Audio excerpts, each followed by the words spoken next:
বছরে জেনে গেছেন যে ৭২তম যে এনইসি প্ল্যানারি সেশন ত্রিপুরাতে হচ্ছে, তো সেই উপলক্ষে এখানে একটা কার্যক্রম রাখা হয়েছে। তো এখানকার মানে কী অবস্থা, কীভাবে কাজ হচ্ছে কি না, কীভাবে তৈরি হচ্ছে, সব বিষয়ে আজকে দেখার জন্যে আমরা এখানে এসেছি। এবং প্রথমে কয়েকটা জায়গার ডিসিশন হয়েছিল যে ওই সাইডটাতে মানে এই ধরনের কার্যক্রমের একটা পার্ট ওখানে রাখা হবে, কিন্তু এখানে এসে আমাদের মনে হলো যে অন্য সাইডে করলে বেটার হবে। তো আসাতেই সুবিধা হয় যে কোন দিকে হলে বেটার হবে, তো আমরা সেইভাবে সব জায়গায় দেখছি।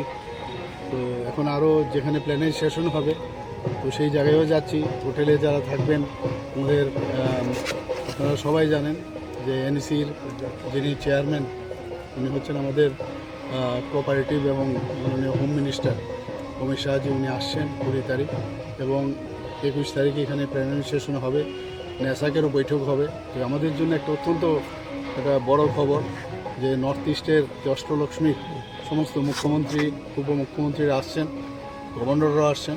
তো সেই বৈঠক চলবে এবং বিভিন্ন বিষয় নিয়ে নর্থ ইস্টের যে প্রজেক্ট এবং ডেভেলপমেন্ট নিয়ে কথাবার্তা হবে। আমি আশা করি যে এটা আমাদের জন্য অত্যন্ত খুশির বিষয় যে এখানে এই ধরনের প্ল্যানারি সেশন এবং নেসাকের মিটিং।